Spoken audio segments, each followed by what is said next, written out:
Donc bonsoir aux sympathisants et partisans du parti Rewmi. Donc c'est Ndeye Thioro Fall, membre de la jeunesse féminine de Rewmi Thiès Ouest, du centre de vote Thierno Siré Inoumane Sall. Donc tout juste aujourd'hui, nous sommes venus, nous, la jeunesse Thiès Ouest, pour formuler des vœux qui sont une demande sociale. Après sillonnement des 18 centres de vote composant la commune ouest de Thiès, nous voulons aujourd'hui faire passer un message, c'est que la population de la commune ouest de Rewmi Thiès n'en veut plus de notre maire actuel. C'est une demande sociale qui a été formulée après sillonnement de ces 18 centres de vote. Donc aujourd'hui, nous sommes là et nous nous adressons au président du parti qui avait dit que une fois qu'il perdra sa position au niveau de sa base commune ouest, il tournera le dos à sa carrière politique. Et nous, la jeunesse de cette commune, étant des garde-fous, étant des révolutionnaires, nous disons non que notre leader perd sa position dans sa base naturelle, qui est la commune ouest. Aujourd'hui, nous nous présentons en tant que cordon ombilical de cette défense avec les candidats potentiels qui vont se présenter et également les responsables femmes. Parce que oui, Monsieur le Président, c'est vous qui avez dit que ce sont les jeunes et les femmes qui vous mèneront au trône. Et nous espérons que vous atteignez la magistrature suprême. Et c'est notre vœu le plus absolu, le vœu que nous voulons réaliser avec vous, vous voir devant la primature. Merci beaucoup. Je suis sant ñi fi teew ñëpp di sant ndaw ñi nga xam ne ñoom ñoo def lii di sant ñi nga xam ne ñoo fi nekk tamit bëgg jiite commune bi tey ñun ñoo woote woon fii Serigne Gueye laa tudd nekk responsable jeune Mam Soda cité Malick Sy ñoo woote woon fii pour interpeller directement monsieur Idrissa Seck wax ko ñun jeunes yi depuis des mois wër nañ 18 centres de vote def ay porte à porte wax ak population bi li ko xamal ni population bi nee na bëgguñu Aliou Sow jiite commune bi du samay waxu population bi la ndax population bi nee nañ li mu fi nekkee ba léegi faalewu leen amul lu mu def liggéeyu maintenant nee nañ monsieur président Idriss Seck nee nañ bëgguñu nga jël risque teg ko fi ndax ñoom nee nañ boo ko fi tegee dinañ sanctionner parti bi te dama lay fàttali li nga waxoon yaa ne woon bis boo pertee commune Thiès Ouest da ngay arrêter politique te risque boobu bis boo ko jëlee ragal naa ni loolu nga doon wax dina am ñu lay wax ni ñun ndaw ñii nga xam ne ñu ngi bëgg jiite commune bi koo fi teg baax na waaye bu mu nekk Aliou Sow. Thiessoises, Thiessois, à la veille des élections législatives, des élections locales de janvier 2022, nous, responsables du parti Rewmi, coordonnateurs de directoire politique autour des centres de vote pour l'essentiel, nous venons solennellement interpeller le président Idriss Seck, leader de notre parti, sur la problématique de la tête de liste au niveau de la commune de Thiès-Ouest. Nous voulons en même temps interpeller l'opinion publique thiessoise, mais également l'opinion nationale, pour que nul n'en ignore que, en tant que responsable du parti Rewmi, nous avons voulu éviter le syndrome de 2014. Parce qu'à l'époque, nous avions un maire sortant qui a tellement développé des contradictions avec ses adjoints et ses conseillers, au point que leur contradiction est atterrie au niveau du tribunal. Le président Idrissa Seck ne nous avait pas pardonné cette attitude ou ce comportement. C'est la raison pour laquelle nous avons évité durant 7 ans de transposer nos clivages, nos contradictions internes sur la place publique par presse interposée. Nous avons été patients et persévérants, attendre le moment pour agir. Cela ne veut pas dire que nous n'avons pas des reproches, voire même des récriminations par rapport à la gestion du maire sortant, autant sur le plan politique, dans la gestion du parti, que sur le plan de la gestion de l'institution, à savoir la commune de Thiès-Ouest. Je laisserai tout à l'heure mon camarade coordonnateur du centre de vote de Thierno Iliman Sall, Ibrahim Bokoum,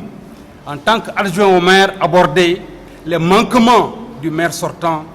dans le cadre de la gestion institutionnelle de la commune de Thiès-Ouest. Population thiessoise, vous êtes, à l'occasion de ces élections locales, à un tournant déterminant de l'histoire de notre ville et particulièrement de la commune de Thiès-Ouest. Nous, en tant que responsables, avons décidé de déclarer notre candidature à la candidature, nous tous qui sommes aujourd'hui sur le présidium. Mais également, nous avons décidé d'harmoniser nos positions pour dire que notre cri de cœur, notre seul credo, c'est que tout sauf le maire Alioune Sow. Au nom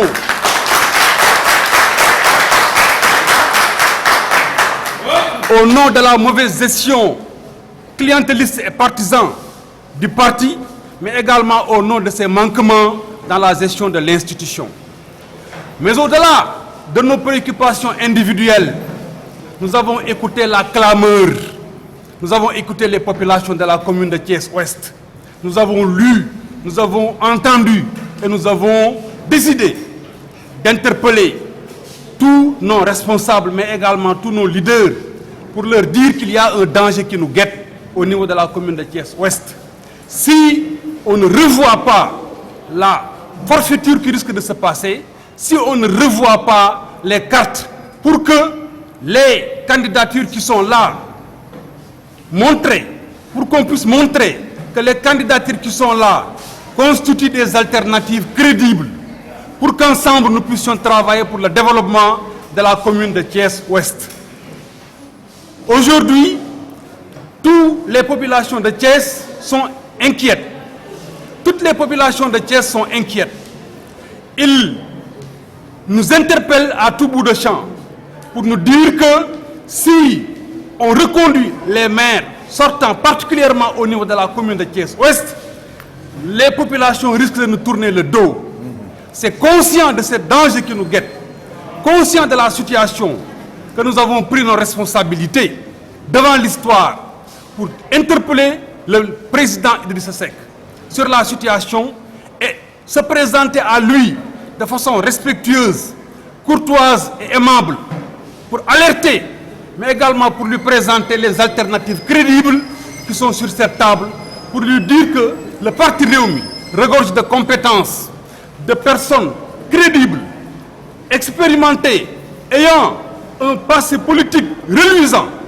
pour pouvoir briguer les suffrages des populations thiessoises et travailler à la conservation du pouvoir local au sein du parti Rewmi. C'est là notre cri de cœur, c'est ce que nous avions voulu dire aux populations et nous lançons encore une fois de plus un appel à toutes les forces vives de la population thiessoise, à nos alliés de Benno Bokk Yakaar et de l'APR, pour leur dire que nous leur tendons la main. Parce que nous travaillerons pour le développement de cette ville, dans l'unité, mais également dans la concorde. Nous vous remercions. Fatimata Bintou Bass, candidate à la candidature pour les prochaines échéances de janvier 2022. Nous sommes là cet après-midi pour lancer un cri de cœur. Un cri de cœur venant des femmes. Un cri de cœur venant des jeunes filles et des garçons. Pour dire à M. Alioune Sow, maire sortant, basta. Ça suffit. Doyna.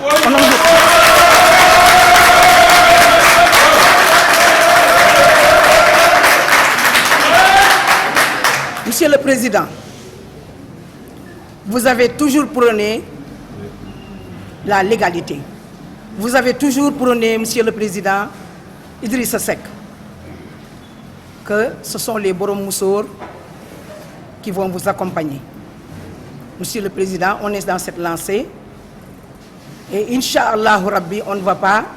porter des œillères, on ne va porter que des œillères pour accéder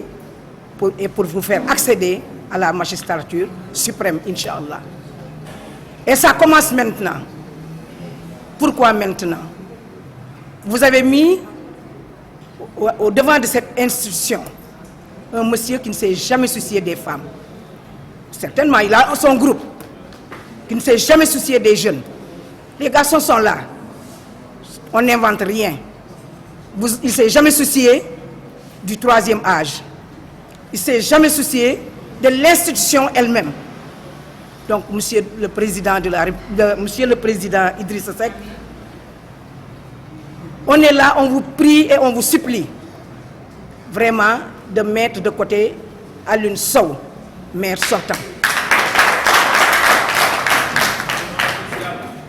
Monsieur le Président, nous vous interpellons également en tant que femme. Monsieur le Président, la loi sur la parité a été promulguée, a été votée et promulguée. Et aujourd'hui, à travers le Sénégal, à travers le monde et à travers aujourd'hui la commune ouest, les regards sont braqués sur nous pour dire, Monsieur le Président, on vous attend. On vous attend et on vous écoute. Les femmes doivent au moins être sûres de gérer des responsabilités. On le peut, on le veut et on réussira, Inch'Allah, avec les jeunes.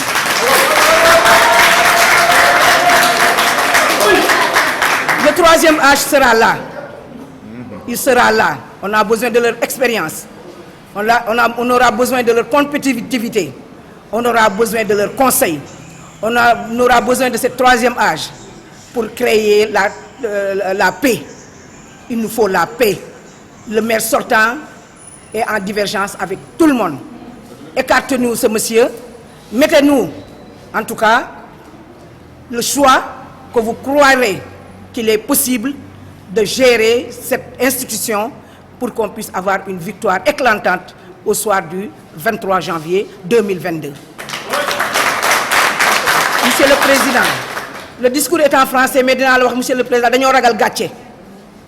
bëgguñoo am gàcce sa gàcce suñu gàcce la Monsieur le Président kii nga fi teg soo ko fi dellu si waatee daañu am gàcce ndax kenn doyal ñëpp a doyal kenn bëggatul. salaamaaleykum wa rahmatullah ñu ngi nuyu ku ci nekk ci turam ak santam ñi fi teew ñëpp ñu ngi ci fësal ñetti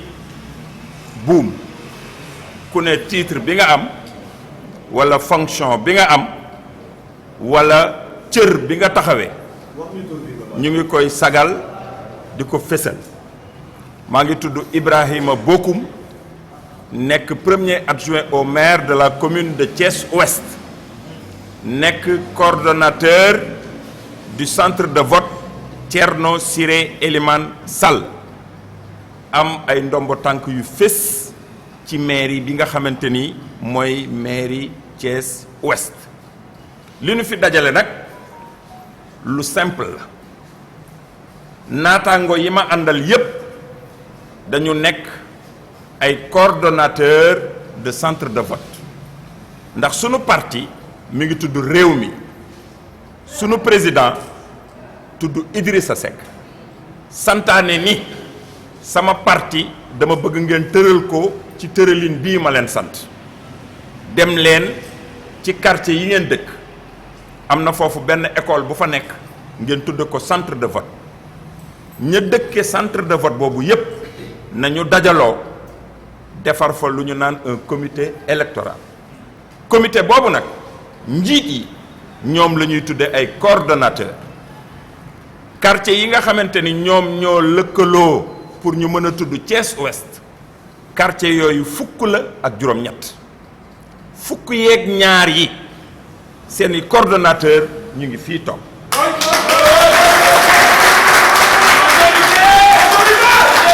muy beneen bi fukk ak ñaar mën nañ ko lim dinañ ci àgg ci biir waxtaan bi li nga xamante ni moom la ñu d'accord mooy fukk yeeg ñaar yooyu dañu leen saytu leen ci seen biir ngeen xool li nga xamante ni moom la commune bi war a doxe ngeen jóg ànd ci boole seen doole ak seen xalaat ak seen xarañte pour tëral programme boo xamante ni lépp loo xamante ni dëngoon na fi ngeen joyanti ko loolu moo indi ñu àndandoo ñii ngeen gis ñu toog nii ñépp ku ci nekk am nga yéene ak pas-pas ak taxawaay bu wér ci ni da ngaa bëgg a jiite commune Thiès Ouest waaye tey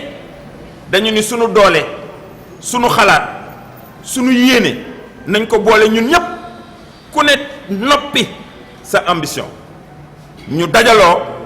d'accord ci benn mbir mooy kii nga xamante ni moo fi nekkoon muy tudd Alioune Sow moom bëggatuñ ko mu jiite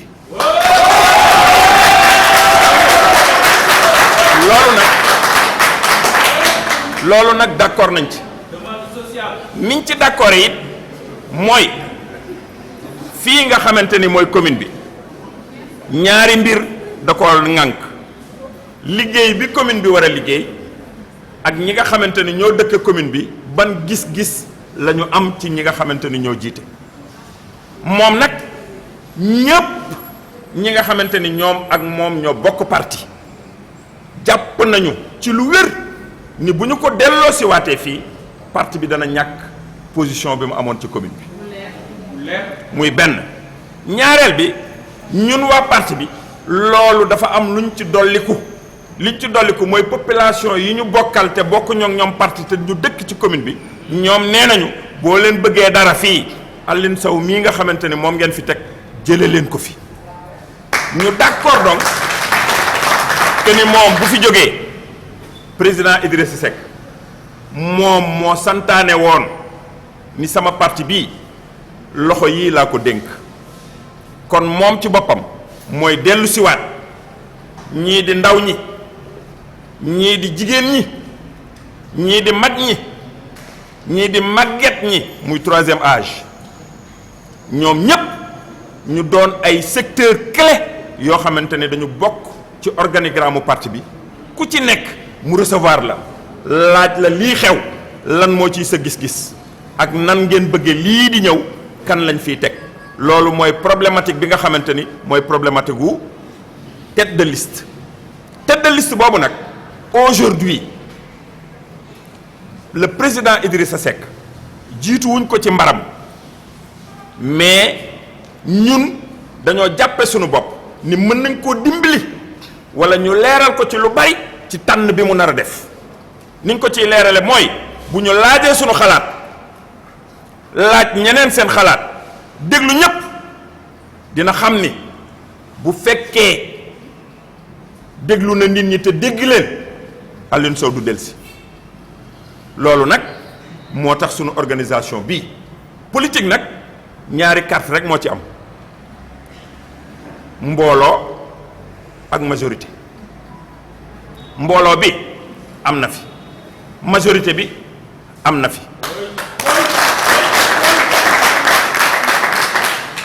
bu loolu weesoo ñu dugg ci programme bi nga xamante ni moom moo nekk biir Thiès Ouest Thiès Ouest fukki quartier ak juróom-ñett lañ am quartier bu ci nekk am na ay responsable yu fa nekk politiquement ñi mu bokkal parti ñooñu la ñu war a laaj ba xam yéen d'accord ngeen ak kii fi toog wala d'accordu leen ak moom loolu mooy première laaj bi deuxième laaj bi mooy na fi toog wala na fi jóge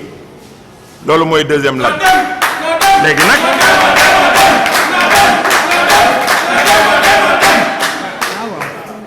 léegi ñu jàpp ci ni ñaari laaj yooyu yépp tontu bi leer na tontu bi dëppoo nañ ci ñun ñépp ànd nañ ci mooy que ni bëggatuñu moom mu delsiwaat bu ñu bëggatul nag mu delsiwaat lan la ñuy proposer ki nga xamante ne mooy sunu kilifa mooy yow président Idriss Seck koo ñu andil d'accord nañ ci loolu d'accord nañ koo ñu andil ku dul moom d'accord nañ ci ndax moom mooy am critère moom mooy am grille de lecture moom mooy am grille d'analyse mais aujourd'hui consensus bi ñu am mooy que ni on ne veut plus du maire sortant léegi nag ñun ci sunu bopp ban taxawaay lañu war a am par rapport ak liggéey bi taxawaay bu leer taxawaay bu sell ku ci nekk ci ñun boo ko jëlee séparément mën naa doxal mairie mais dañoo d'accordul loolu dañu ni dañuy àndandoo doon benn say parce que Idrissa moom moo santaane ni sama njaboot fexe leen bañ doon benn moo santaane waat ni sama njaboot fexe leen ba buñ tasaaroo loolu moo tax ñu toog fi ñu toog ni tekk di xaar ni moom heure bu ñëwee lu mu guddi guddi dana nu laaj loolu tax jóguñu loolu tax waxuñu waaye nag dañ ni nu mu tuddati nan la ko mbër yi waxe mooy xawma nee nañu kii heure bi jot na taxawaay la boo xamante ni bagg war na mbaam wure ba dem na këng lii ñu ci soxla ñun ñëpp gis nañ ni ce sera pour le mois de janvier de l'année 2022 waaye nag qui veut voyager loin ménage sa monture looloo tax ñu teel a jóg pour bu ko defee bu ñu tànnee ki nga xamante ni mooy sunu tête de liste ndax maintenant ce sera au suffrage direct maintenant nag li ci des mooy ñu def ay alliance ndax ñi ñuy àndal xam nañ leen c'est le grand parti présidentiel avec la grande coalition Benno Bokk Yaakaar ñun ñëpp ñu àndandoo à Thiès xaw ma fan mais on est à l'heure du mburoog sow te loolu ñun du yàqoo ci ñun waaye nag gis nañu ni bu ñu dégloo ñenn ñi wala ñu delloo siwaat ñenn ñi mburoog sow bi dana xajam dana yàqu te kenn dootu ko jëfandikoo te nag li nga xamante ni moo ci fes mooy ñun Thiès Ouest dañoo am benn sañ-sañ boo xamante ni ñun rek ko am ñun rek la sunu président taxaw ni saa yoo leen ma wanee gannaaw ma perte Thiès Ouest damay bàyyi politique looloo tax ñun ñu bañal ko loolu ndax ñun dañ koo bëgg a gunge ba mu toog ca pale ba loolu ci lañ nekk looloo tax ñuy liggéey léegi di ci jàpp ñëpp di ci woo ñëpp di ci jàppalante ak ñëpp di souhaiter jàmm am ci sunu parti di ñu def que le président am la main heureuse tànn koo xamante ni vraiment dinañu mën a mener à bon port. kon monsieur le maire li ñu doon wax ne Aliou Sow a été reconduit comme yeneen maire loolu amul. non loolu amul présentement nii amul les maires n'ont pas été encore reconduits waaw le président Idrissa Seck jusqu'à présent n'a pas encore donné une réponse définitive par rapport à cette question.